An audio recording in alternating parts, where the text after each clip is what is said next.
Welcome to Baseball Biz on Deck. I am Mark Garbage, your host, and with me today, I have Tamara Holmes. Man, I love this lady. She is well, we'll say what she kicks butt. Okay, we'll just say it that way.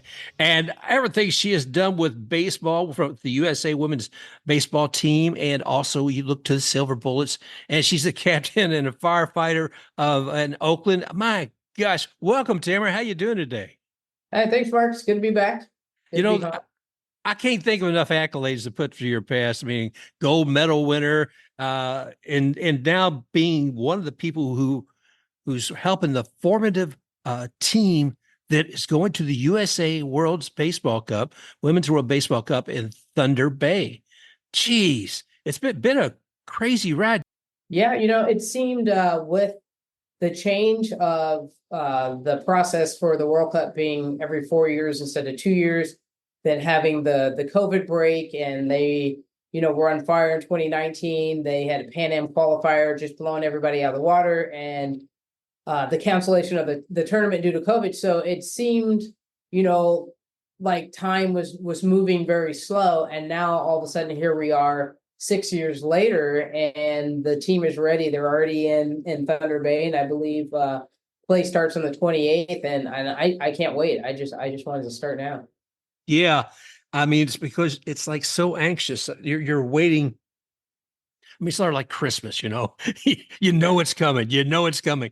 It's 2 weeks away, but it can't happen fast enough. I've been thinking about it as a child now for 2 months, and I know Christmas is almost here. And that's the way I feel about this tournament too. I'm ready to unwrap it and see it, but we still got a few more days, so I'm looking forward to that. But the package is being wrapped, and that meaning the talent that's out there playing for the USA. That is something that took some time to put together. And yeah. MLBDevelops and you with USA Baseball and some others. Can you give us kind of an idea what's happened over the last year to find that team that's going to be playing? Well, fortunately, we did have the camps through MLBDevelops and USA Baseball. And some of the things that stick out since 2017, 2018 for me were seeing young players like Jillian Albiati. And I forget which one of the camps, but she was 12 or 13. She threw gas, at that age, and hitting balls out of the park on the field that they were using. And now you fast forward and you see the growth, not only in like height, but in talent. And Jill recently was asked, I forget which school she goes to play softball, but then played in a baseball game for her college in the same day. And I believe now will also play baseball for that team. So they're just getting bigger, faster, stronger. And it has been great to have these camps to keep that group together, to help us grow the team in the way that we see the vision. And Veronica's had a vision, and she's been, I think you had a chance to talk to her, but like she is a bulldog, so to speak. She had a vision. She did not waver from that. We would have very heated conversations in some of these camps or tryouts and cuts, but we all understood the message and 100% believe in the plan she's had for this team. Well, and she definitely seems to have that part together. I mean, it was great to be able to talk with her and have her on the show. Just kind of a sidebar too. I love her little mini Mike Mondays, but yeah. But I mean, you could tell she's a leader. You could tell even when those little mini Mike Mondays, she has a message that she's going to get across with fun, but there's still a message, and here's the leader, and she's going to deliver it. She has a plan. So I absolutely love that about her. And it takes that. I mean, obviously to get where the USA women's team is. But my gosh, let's see, what's the last time we saw one? Was it the Jackie Robinson training facility? March, April. Yeah. And then so you were working with a lot of young ladies then. What was that like? That's always a good time. It's all-encompassing camp. They stay on site. We go through a lot of games, a lot of player development. And I believe at that time that's the younger age. So it's good to see new players that have heard about baseball and maybe, again, I feel like we're getting less and less to those feeling like I've never heard of women's baseball. I thought it was the only one. But there is that level of comfort they get to build together with a group of girls, right? As much as we love playing baseball in any place that we can, even if that means with the boys, there's something to be said when you get together with hundreds of other girls, like minds, like players, and can just be a little bit more yourself. I was really impressed with all of them. I know they had some meetings with those young ladies too. Kat Williams, I believe, was there and trying to talk up about being leaders on social media to let people know, about women's baseball and why it's important. And she showed an image of Caitlin Clark, and those girls went wild because that is a woman that is easily recognized by a lot of people who's achieving a lot in sports. The unfortunate side of that is she ain't the only one, you know. Right, yeah, But right. oh gosh, I mean, we'll take the one that brings the attention, and then people will realize, hey, look what's out here. So sometimes, and that's the tough part about sports. Like I remember when the WA first started, and I still have like unopened cans of the cards, and there was Cynthia Cooper, there's Don Staley, there's Lisa Leslie, phenomenal names then. But as time passes, right, there may have been this lull, or at least this perceived lull of women in sports, right? And then ESPN kind of picks that back up, and at a great time with Angel Reese, Caitlin Clark, now USC, JuJu Watkins. So, we're trying to do the same with women's baseball. And I yeah. think, right, like there was my era that I played. And now, like when you look at a lineup that has Ashton Lansdell, Remi Schaber, Naomi Ryan, like there's all these powerhouse, Kelsie Whitmore, it's insanely stacked.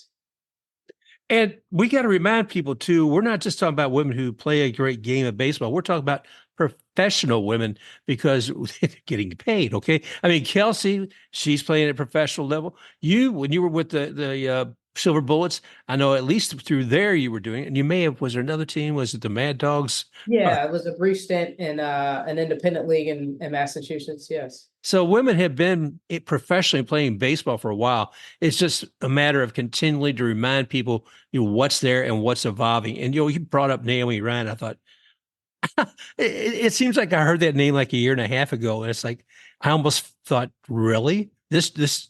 I'm not trying to say anything back. I thought this child. No, she doesn't fit that category. She as a professional player, and she's I mean, as a ball player, she is just phenomenal. And it shows because she wouldn't be on that team of 20 women that are going to be playing for the USA in Thunder Bay otherwise. Right. I mean, she switch hits. She's a left-hand pitcher, plays outfield. She's extremely athletic. Will probably be the starting first baseman. And was playing basketball, I think, up until last year. So all the things, like she's just very fluid, athletic, and she keeps growing. And I've seen, videos of her at Instagram. She's, deadlifting with a trap bar, probably's got like 300 pounds, and she's just that strong. So like she's just evolving as a player and building out. And again, only 16, 17 years old, I think, with so much growth left. Well, that sounds a little familiar, doesn't it? I mean, somebody who's getting the pump in the iron and getting strong and all that. It sounds like somebody else's path. That's right. Yeah, we get tell them that that's how I was able to play so long is you got to keep your body going. So I've been in a good stretch, and I would say the last year, kind of fell off a little bit too. Like when I didn't have any reason to play and adopted 3 kids in 3 years, there, I got a little lazy, but even owning a gym and knowing all the things and doing all the things, I would say like January, I hired some professional help, and a buddy of mine, too, he owns a gym, and we were like, hey, I saw the progress he was making. So then we kind of, we're very competitive. So hired his nutritionist, and she's been amazing. So like the things that you can do in life, if you take care of yourself, it seems unlimited. Well, and that goes back to, like I said, taking care of yourself, the athleticism, because if you're looking at the women who are playing this game, many of them, the classification of baseball player does not encompass what all they're capable of. You were talking about Naomi playing some other sports as well, and I know you did as well, even in high school. And that's because you have an athlete who's trained their body, who's taking care of their body, and it's going to take care of them as well while they're doing that.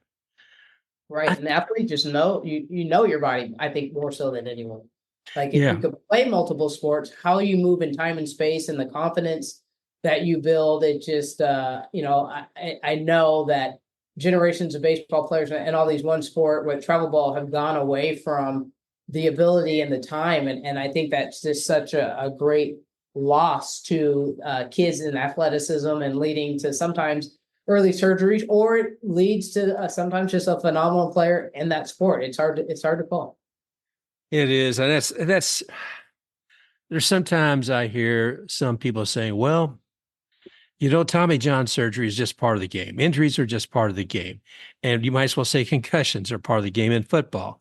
They don't have to be. I understand sometimes those things may happen, but with the frequency that we see that, I think there's some work that needs to be done. And Absolutely. I don't want to go down that dark road because I could have 2 or 3 episodes just on that alone. And I probably will. So, today, I want to talk about women's baseball and certainly the USA women's national team.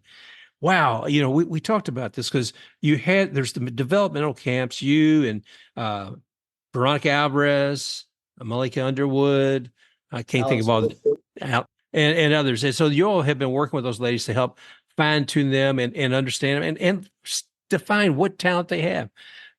But when we were talking before the show, I was saying, okay, how come you only get 20 players and the men get 25 in MLB on a roster? And I think, well, what do you got to do? If I look at a Major League Baseball roster, I think, how many daggone pitchers do they have? They got pitchers who are just pitchers. When I look at the women's roster, and tell me if I'm wrong, I'm looking at players who are infielders, outfielders, but also classified as maybe a right-hand pitcher or a left-hand pitcher as well, in many cases. Yeah, and so that brings up a good conversation. But before I move on to that, I would like to give a ton of credit to the guys that come out and help too at the camps. We have Jim Kerner that comes out, the Crespo family, Manny Crespo Jr. and Senior. We've had Calvin Pickering, Bruce Chen, a pitcher, LaTroy, pitcher. Within Major League Baseball and USA Baseball, we do have a very strong support of ex MLB players and competitive players that are really helping out in the women's game too.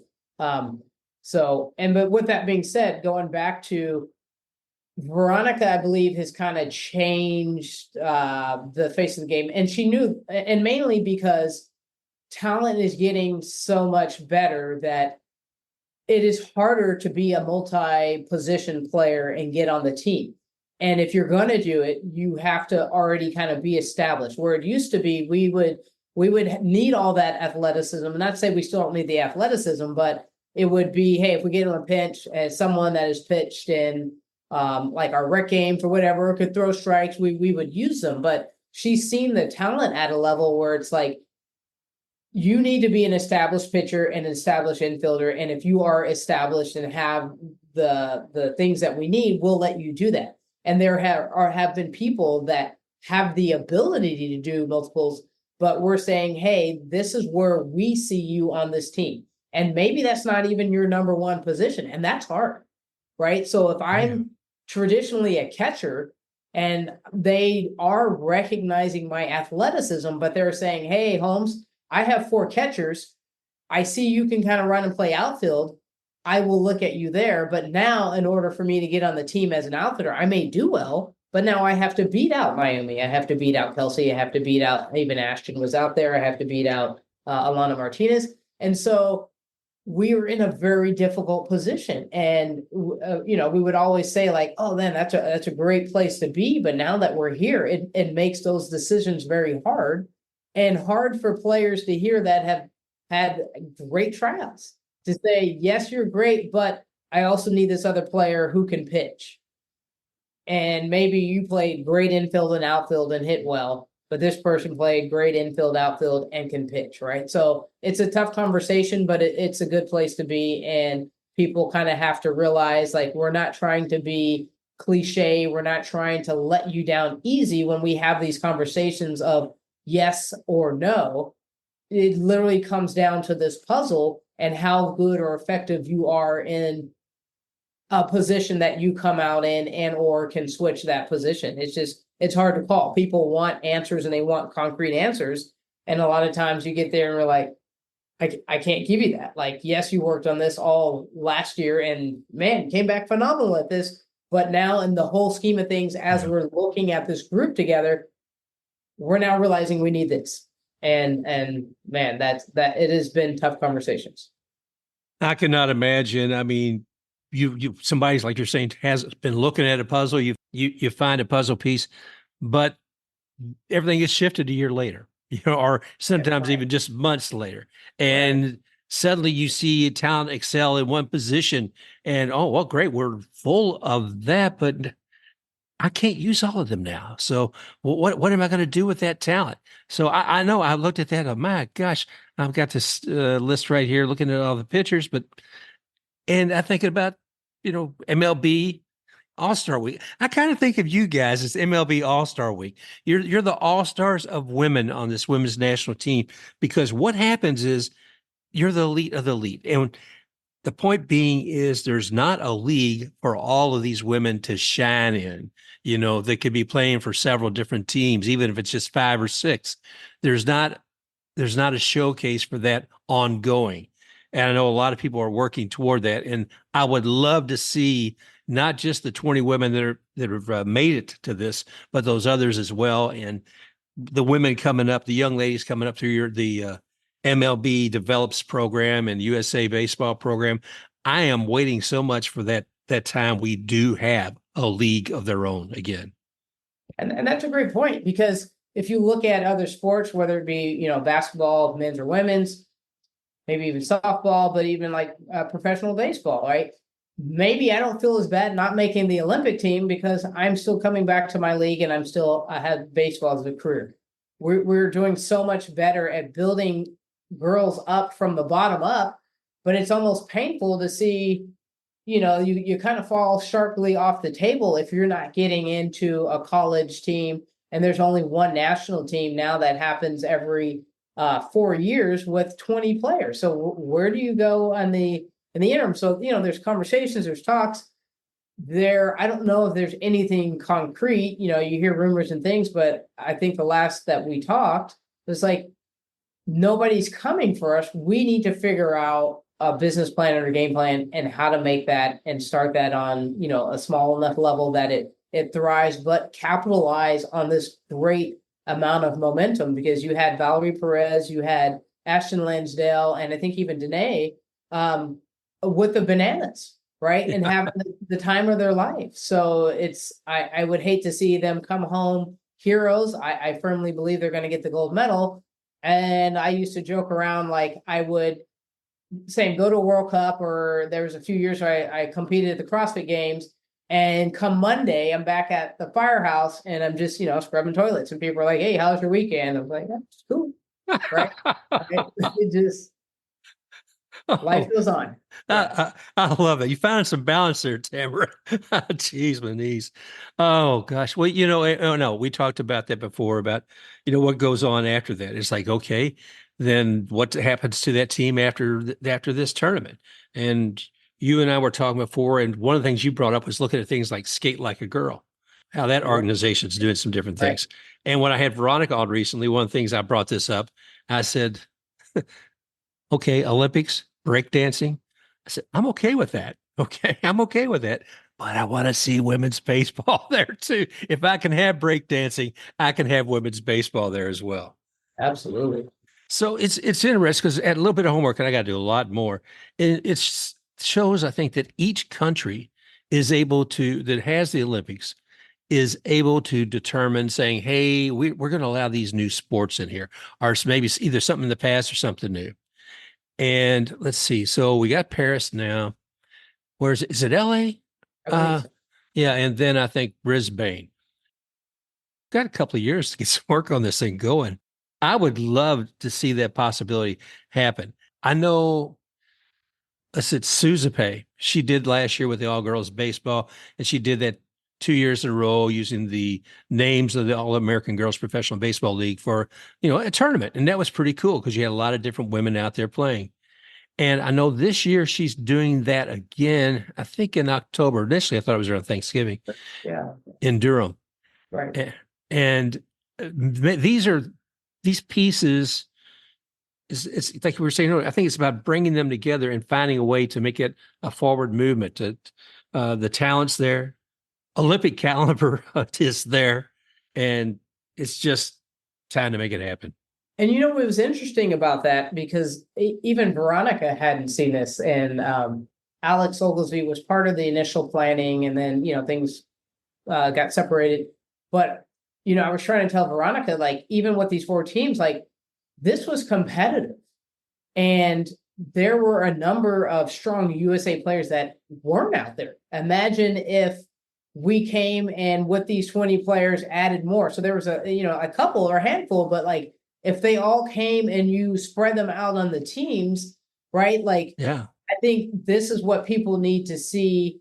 And on the level, I think it's just big enough, right, to get the interest and to start. And it just would be a great place. And you talk about how to get it in the next Olympics. Well, I know there's Pan Am qualifiers, but I think the only one that we've been a part of, and you can see I finally put my decal up, I've been holding on to that since 2015, was the Pan American one in Canada, right? And I have no idea, we maybe talk about how we got into that. And that is the mini Olympics. That is the Olympics that Olympians use to qualify. Right.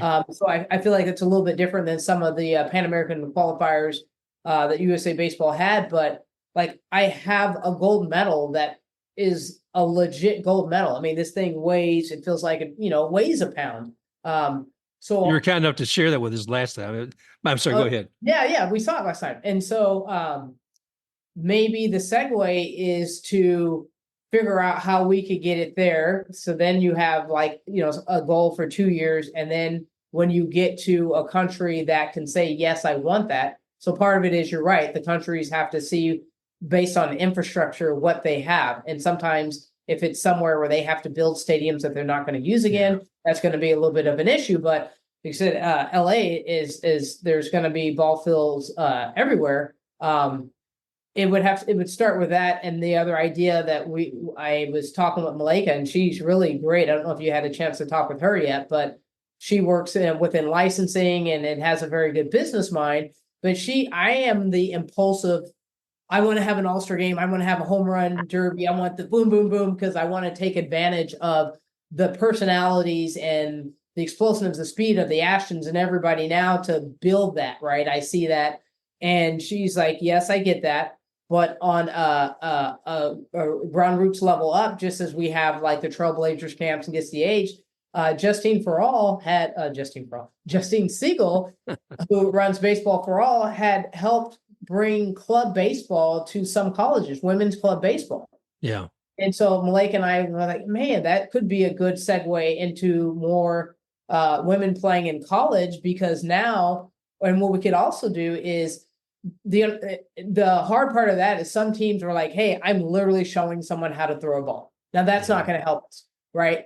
I want you to play, and I wish them the best of building, but if maybe we can build a game in club baseball where it's co-ed, because there's a lot of people in college that were maybe not good enough to make their college team, but were very competitive in high school. So maybe you have men and women, and you need so many women to play, and you structure it in a way. They have co-ed races. I've seen it, in competitive track, right, where you have the mixed 4x100. And so maybe that's another segue into baseball. Ideally, we could survive in a league of our own.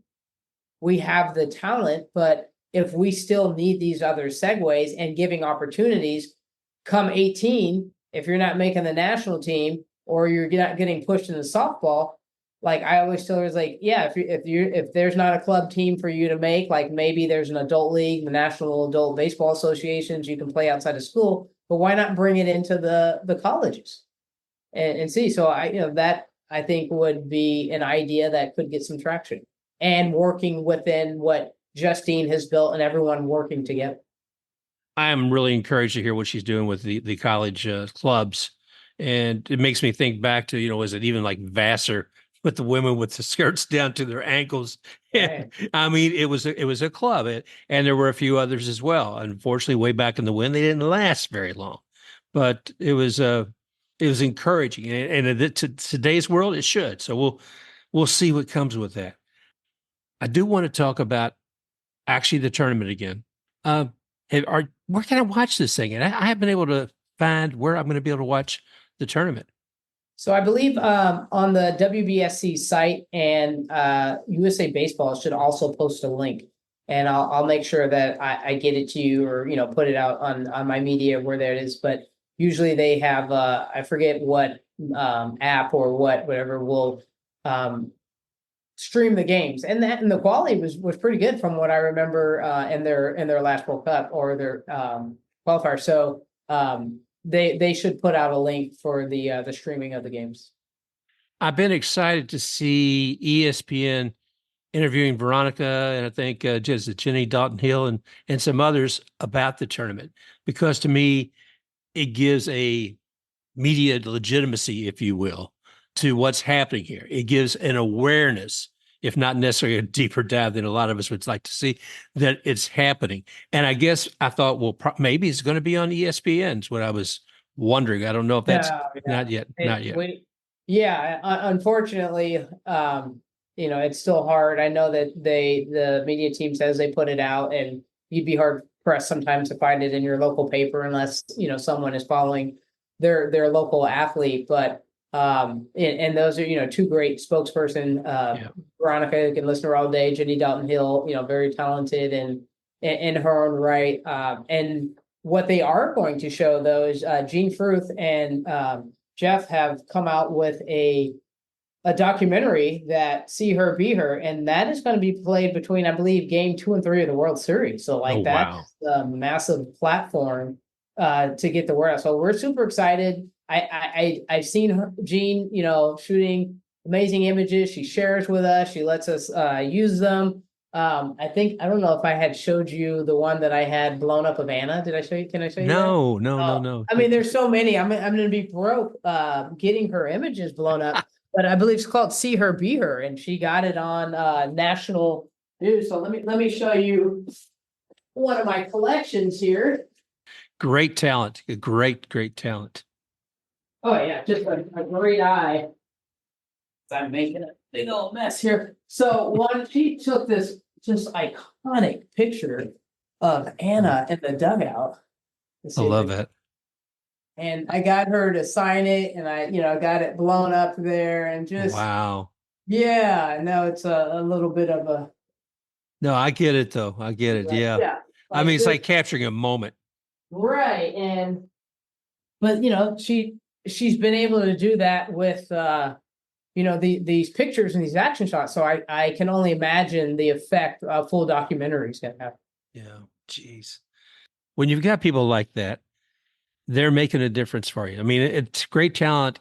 It's hard to not recognize it. So if they're willing, meaning mainstream sports media, to acknowledge the kind of talent that Gene has put together, that means a lot. And I hope that is another stepping stone to more awareness and more support for women's baseball. And I'm sure it will be, because I've been talking a lot to Mark Duran too. And he worked for ESPN doing a documentary series, very talented person too. And we've had interviews. He's interviewed other players. So I know alongside or parallel to this that he's been working on a documentary too. And I think that the two, should complement each other very well. But there's no right. It's either we get no media. So I'm happy to see it all come out. I know Matthew Temple had his series Girls of Summer when we were playing in 2016, I believe, in Korea. And there are people out there that care and are trying to push this initiative. So I like to see the momentum going. Well, there's a lot of things out there. People search YouTube, they'll be able to find some things like that. I can't remember if that was what I saw on YouTube or not, but it was a documentary a while back on women's baseball. Well, let's come back to the current world. And I'm looking here at the schedule, Tamara. We're looking at what, July 28th? It's the 25th today. Whoa. And it looks like the first game is going to be against U.S. against Venezuela. So 10 a.m. Eastern time, folks, get ready, and we'll find out where to tell you where you can find these games to watch. And I'm excited about it. Wow. So they got, what's he, 1, 2, 3, 4, 5, 5 days of this tournament. Yeah, it's going to be a lot of games in a short amount of time, but they're ready. They've trained. Everyone's in shape. Everyone's excited, and they know the assignment ahead. Any special moments during this final training that you saw that you want to share, or is there something neat or cool that you said, "Ooh, you think you'd like to share with the folks"? I don't know of anything specific. It's always my favorite time of year to get all the older players and certainly the national team together, because I start from, the 8 and 10-year-olds to this, and to see the growth and to be able to turn up, the intensity of your coaching and watch the level of play. It just, seeing Alex Hugo, she came in the camp and, there were people just hitting balls to the wall, one hopping gappers, steals, high velocity pitching. It just, it's everything. You're going to get the full package. Wow. Well, Tamara, I can't thank you enough once again for being here on Baseball Biz on Deck and talking about women's baseball, and certainly about the Nationals, the USA Women's National Team, and playing up in Thunder Bay in this tournament, and looking forward to seeing those young ladies bring the World Cup back with them. So that should be a lot of fun. I'll make sure I post this and a lot of other information coming on with women's baseball. There's people, be aware, spread it, share it, and look forward to an exciting tournament here in Thunder Bay. Absolutely. All right. Thank you all for joining us here today. Look forward to talking with you soon. And just remember, you can always find us here. You can find us Google Podcasts, Spotify, Apple Podcasts. We're everywhere. And also you can find us on www.baseballbizondeck.com. And leave us any notes you might have, any reviews, when we'll look forward to talking with you again real soon. Special thanks to XTake RUX for the music rocking forward.